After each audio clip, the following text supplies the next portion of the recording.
My name is Andrew Ndudiafoma. I'm from Tianjin University in Tianjin.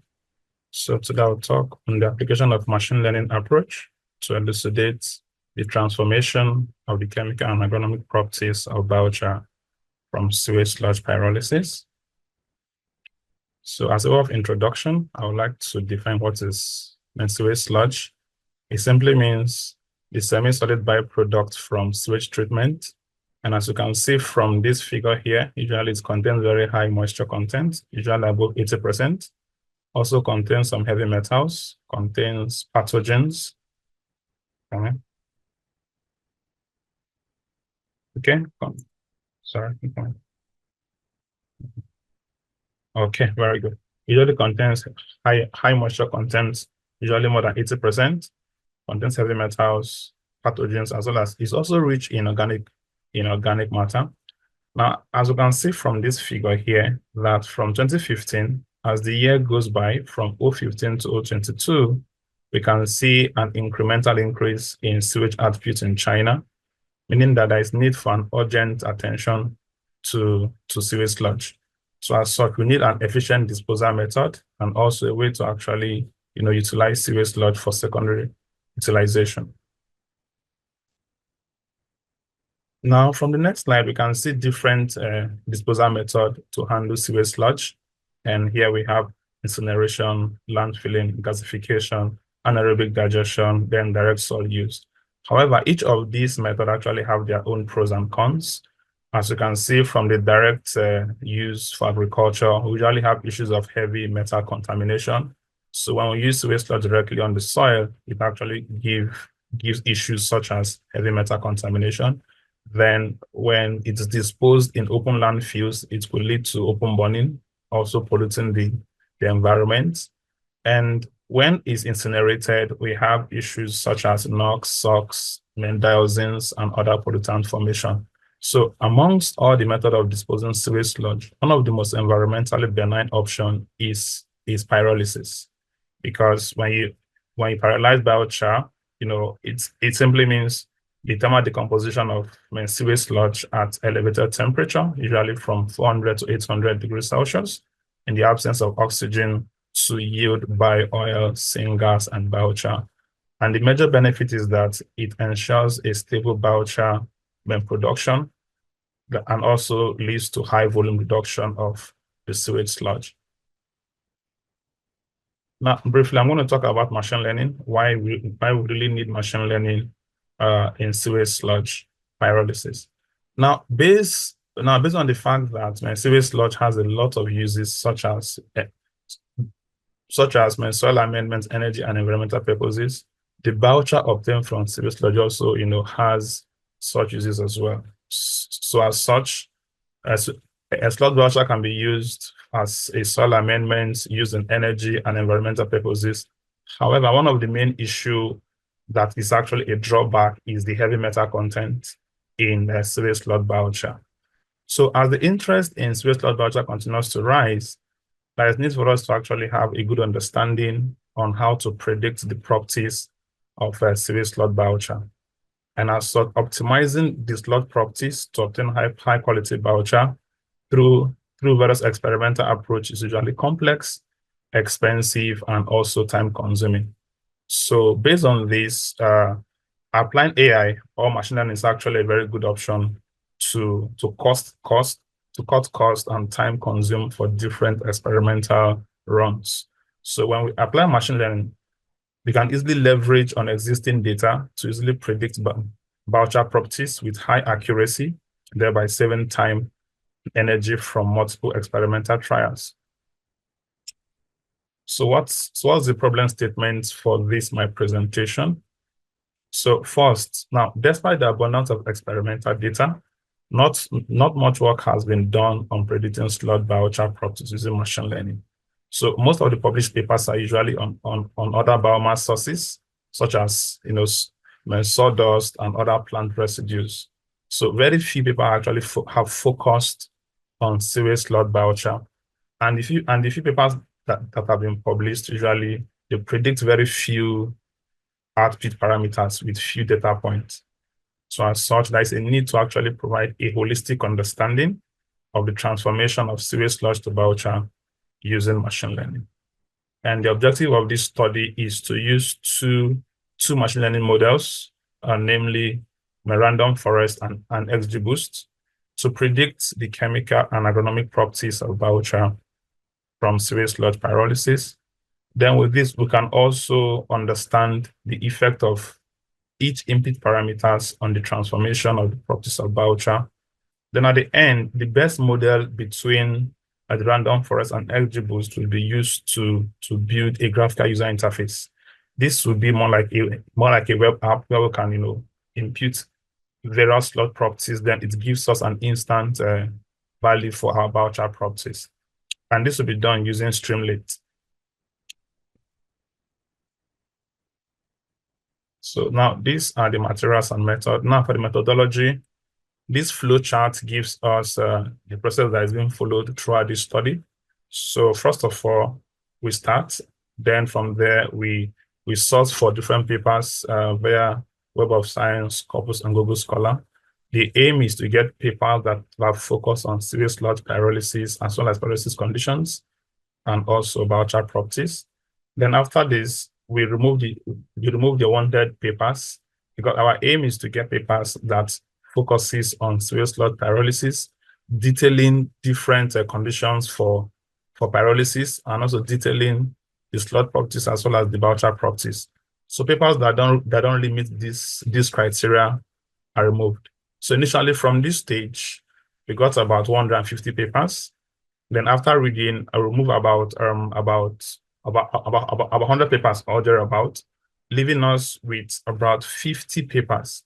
Because from this, we can see that for this study, 240 data points were extracted and compiled from 51 peer-reviewed papers. So this study was focused. So for this study, we used 240 data points for this study. Then after this process, we went into data analysis to extract the data and selection of the input and output parameters.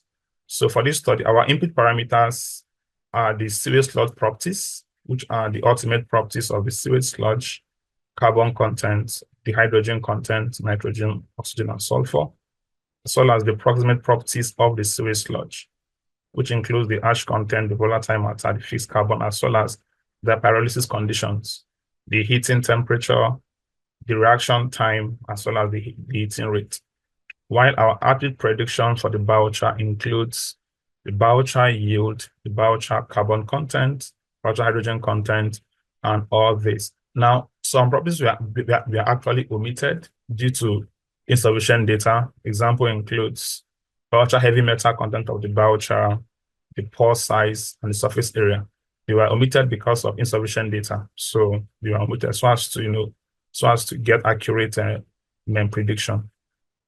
Now, EDR means energy densification ratio is the ratio of the biochar HHV or the biochar higher heating value to the higher heating value of the sewage sludge. Now, after getting the input and the output data, the data was normalized and then split into my training set and test set. So 80% of the data was used for training, while 20% was used for the testing. Then both the random forest and XGBoost, we are both used to train the model. Then the best model was used to develop a web app using Streamlit. Now, for the evaluation metrics, we use the Pearson correlation coefficient, which is PCC, to understand the correlation between the input and the output parameters. Then we also use the root mean square error. Then the model accuracy as well, R square, then the feature importance, and the partial dependence. Now, after all this, experiment was also conducted. Experiment was conducted so as to validate the model to see how accurate it is. Now, this is the result and discussion. This first box plot shows us the range of values for the sewage sludge properties.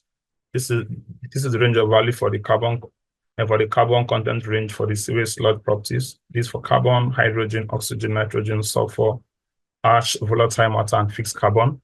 Then this second box plot shows us the range for the pyrolysis condition. We have the heating rate, reaction time, then this is the heating temperature. Then C and D are the biochar properties. Well, about 10 properties we are predicted. Then this table here is the summary of the data set, showing us the minimum value, the maximum, the mean, the standard deviation, the first quartile, median, then the third quartile range for the whole data set, including the ultimate main properties of the sewage sludge, the approximate properties, the conditions for pyrolysis, then also the output yield as well. Then this diagram gives us the correlation between the input and the output. So it shows us this is the input from carbon down to the heating temperature, then from the yield down to the HHV is the output. So it shows us how each input parameter correlates with the output parameter. Let's pick an example. Let's say for temperature, let's see how temperature correlates with the output parameter. So what is the effect of temperature on the biochar carbon content? Let's see. So this is the CB. This CB represents the biochar carbon content. And when we go this way, we have, okay, let's use yield. It's giving us negative 0.45, meaning temperature actually has a negative correlation with the biochar yield. So when you increase temperature, it tends to decrease the yield of the biochar. Same applies also for the carbon content of the biochar, also the hydrogen content of the biochar as well. So we see that temperature has a negative effect on virtually all the properties of the biochar except for the ash content, which is positive 0.46, and the pH. And the pH also 0.59, so showing a positive main correlation, and also the carbon to nitrogen ratio of the biochar showing us 0.62. So apart from these three biochar properties, for the rest of them, when you increase the heating temperature, there seems to be a decline in other biochar properties. Then if you check others as well, like for the reaction time, similarly, we can see positive and negative correlation, and as well as other input parameters. Now, this is the summary performance of the random forest and the XGBoost model. So this is for the training, this for training accuracy, and this for the test accuracy. So for the training data set, we use 80% of the entire data set. Then for the test, we use about 20%. For the random forest, we can see that on the test set, we have 0.85 as the accuracy for the yield, while for the XGBoost, we have 0.93, showing that XGBoost is actually more superior than the random forest. Similarly, for the carbon content of the biochar, you can see that XGBoost is also more superior than the random forest. Virtually, I think all through the output parameters, XGBoost actually showed my superiority over random forest. So here we have best model giving us XGBoost, and these are the hyperparameters used to tune the XGBoost models to have N estimator and the max depth. So from this, we can see that XGBoost is actually more superior in predicting biochar properties. And these are the plots for these are the performance plots for the because now since XGBoost is actually more superior, so I just displayed only XGBoost correlation plots here, leaving out a random forest. So for the yield, we can see that on the test set, it has accuracy of 0.93 for the yield. While for the training set, we have accuracy of 0.98. And when you look through the whole model, in predicting the yield, the carbon content of the biochar, hydrogen, down to the higher heating value, we can see that the model performed very, very well. As we can see, it's almost giving us 100%. So the range is between 0.89 to 0.94, showing that we have a very good model, giving us high accuracy values. Now, this is the future importance of the effect. Now, this future importance actually gives us the degree of impact that each input feature has on the biochar properties. Let's pick an example. For the yield, we can see that temperature has the highest impact because it comes on top. So temperature has the highest impact on the yield of the biochar, followed by residence time, followed by carbon content of the sewage sludge. Then for the biochar carbon content, you can see that the carbon content of the sewage sludge has the highest impact on the carbon content of the biochar. Then for the hydrogen, we see that okay, actually, for the yield, hydrogen, nitrogen, ash content of the biochar, pH, H over C ratio, O over C ratio, and the EDR, temperature is the most influential factor there, influencing their properties. While for the carbon content of the biochar, the sewage sludge carbon content is the most influential property. And for the HHV of the biochar, the ash content of the sewage sludge is the most influential property, influencing the high heating value of the biochar. Now, we now have partial dependence analysis here. Now, this shows us exactly how each input parameter affects the output. So what it does is that it picks a particular input and assumes others to be relevant. So for these, I picked only temperature. Now, this can be done for each of the input parameter on the whole product, on the whole biochar properties. But because of time, I picked only temperature. So we can see that for the temperature, as we increase temperature, there seems to be a decrease in the yield of the biochar. Similarly, also, as we increase temperature as well, there seems to also be a decrease in the biochar carbon content. Also for hydrogen, nitrogen, H over C ratio, O over C ratio, the EDR, and then the HHV. So as we increase temperature, there seems to be a decline in these properties. But for the ash content, increasing temperature actually increases the ash content. And for the pH, when we increase the temperature, there seems to be an initial increase. Then above 800 degrees Celsius, we observe a decline in the pH value.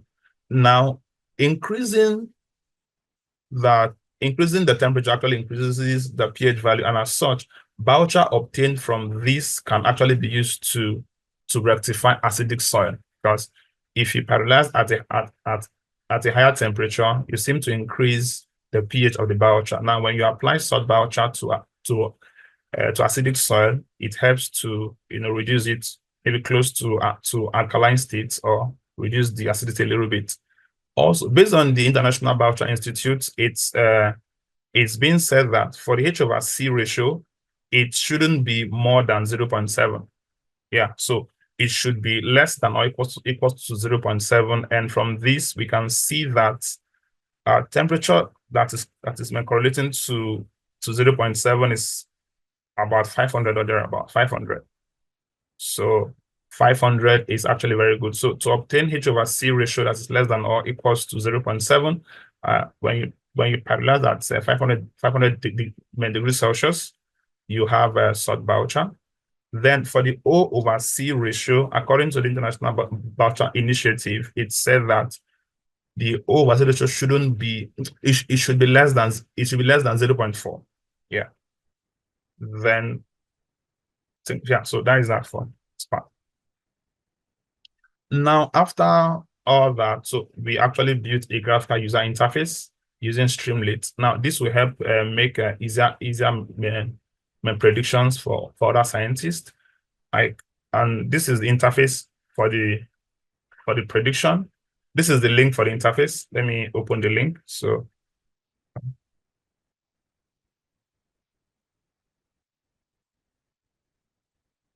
this is the link for the user interface. I'm going to click it. So we see how it works.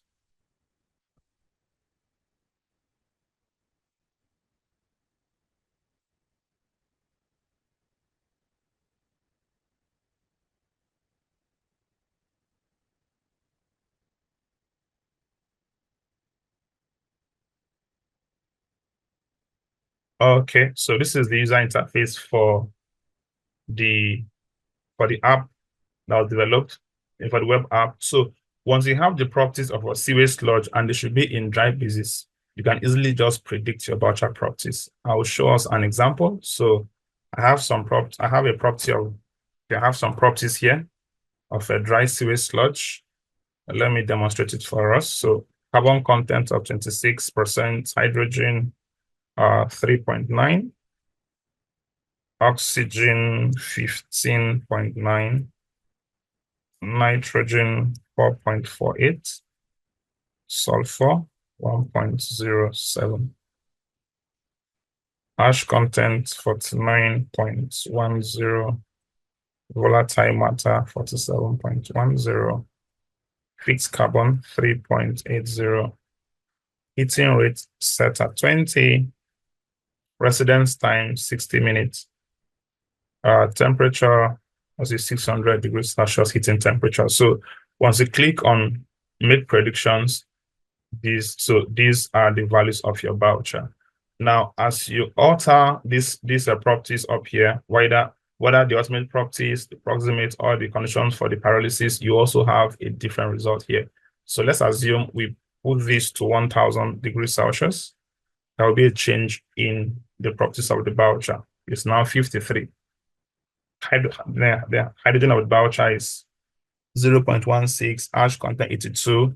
So once you change the properties, if you change the residence time to less than 20 minutes, it will also alter the properties as well. That's also changed as well. So it's with these, let me go back to that. Okay. Okay, so with this, we're able to actually validate the model using experiment. So we did experiments and we validated the model, comparing the experimental data with that of the data gotten from the predictions of the graphical user interface.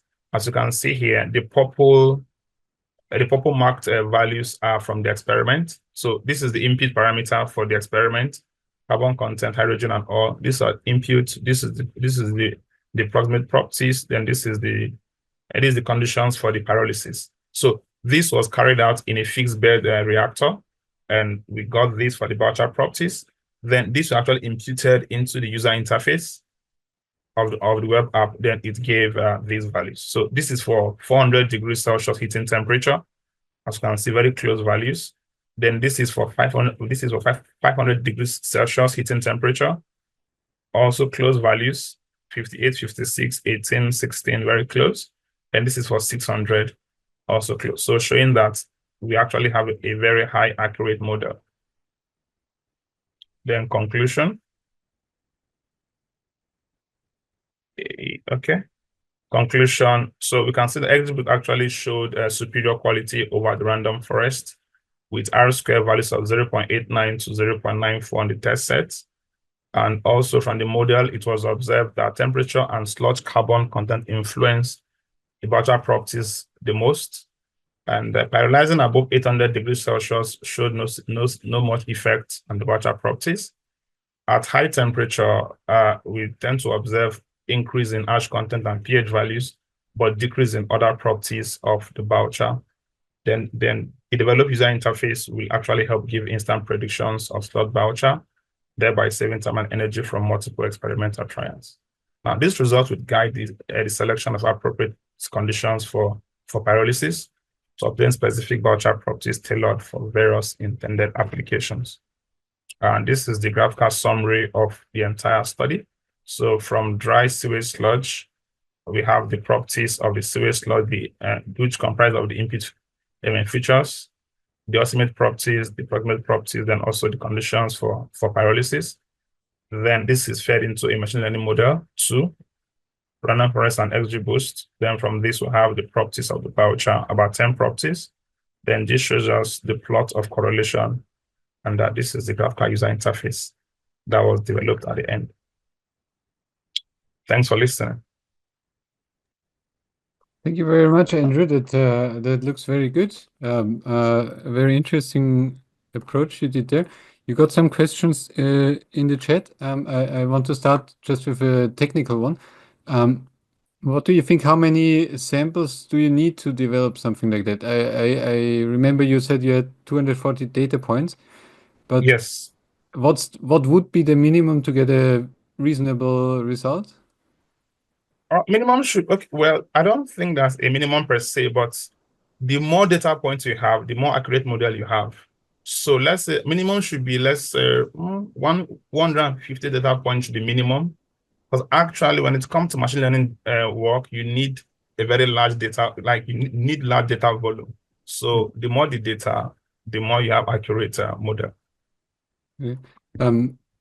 And so we can go directly to the questions in the chat. Dominic was asking, your results were obtained from digested or non-digested sludge, or did you see any difference there?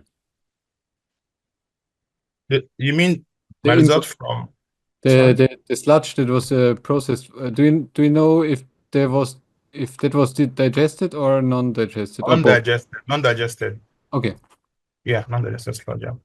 Um, uh, Jacek was asking, have you looked at correlations of operating conditions and PFAS removal? Um, or there was not enough data on PFAS? Exactly. So like PFAS, heavy metals, pore size, there are not enough data, so I didn't consider that. Okay, that Yeah. was also the reason why I asked for the minimum number of samples Okay, because yeah, I think like for the heavy metals, I got about 98 data points and it's too small. So okay, I just removed it, yeah, because it's less than 100. So I removed it. Yeah. okay. So we have to find more data there. Um, Yes. Tom was asking, have you tested the model for other feedstocks like wood? Okay, so when you do machine learning, okay, so because it is only for sewage sludge, it can be used for wood. So this one issue with the machine learning, what you didn't use during your training, you can't use it for your prediction. So I used only sewage sludge, so you cannot use the wood feedstock for the prediction. It's not gonna work because And this is tailor-made for only sewage sludge pyrolysis. And if someone comes along and says, I want to use it on wood, how much work is that? Like to do the whole thing again, but for wood. Okay, so we have some works that combine different biomass together. We have Hmm. some, yeah, so we have some authors who focus on different biomass combined, be it sewage sludge, wood, be it algae, anything. So with such, you can actually use any biomass to test. But this work is just specific for only sewage sludge. Yes. Um, so now a more technical question from Soliver. Did you and how did you define outliers of sewage sludge properties, or are there other data pre-processing methods that you found very critical in removing or processing outliers? Yes. So, okay, example. Okay, let's go back to, I'm coming. I don't know if I can show if I can show this data here. I'm coming. Let me,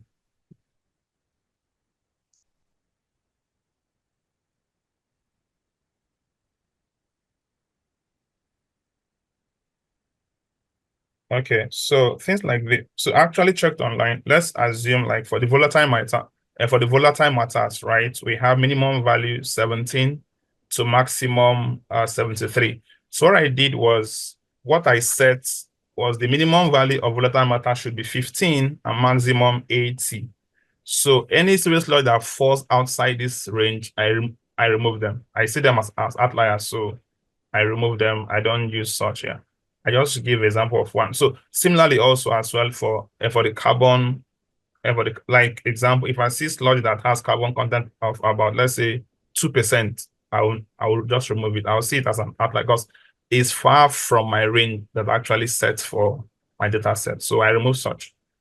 Yeah. Okay. And the second question from Solver, how did you define overfitting?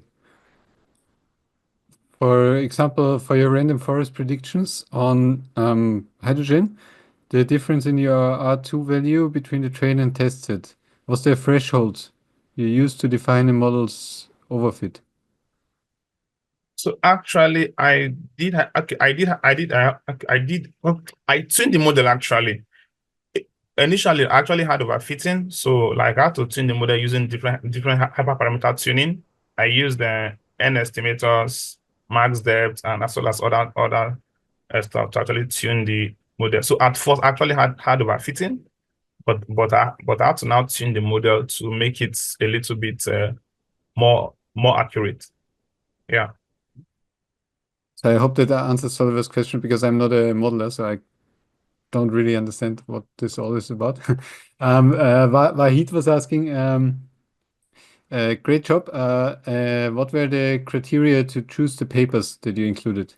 Okay, so now number one, the papers must actually give us the complete data that I need. Example, things like the sludge properties, the carbon, hydrogen, oxygen, nitrogen, and sulfur. It must contain these data.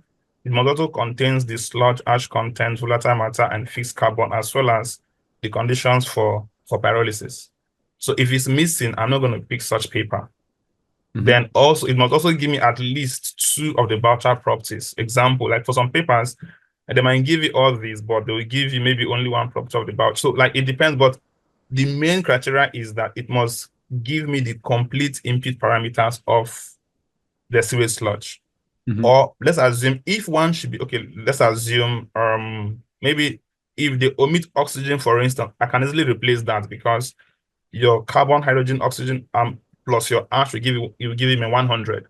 So I can easily just calculate and fix. But the ones I cannot fix based on calculation, I just omit them. I don't use such papers. Yeah. Okay, and the last question from Irina. Have you monitored the removal of microplastics? But I guess you also don't have data on that one. Yeah, I don't have data on that actually. So maybe I'll think of this maybe in the future, but I didn't actually look at this for this my machine learning model. Yeah. Okay, that's great, Andrew. And also thank you very much for the app part of it, because I think that's very useful for other people to also play around a bit and see what they might get. So thank you for that. Also for your presentation.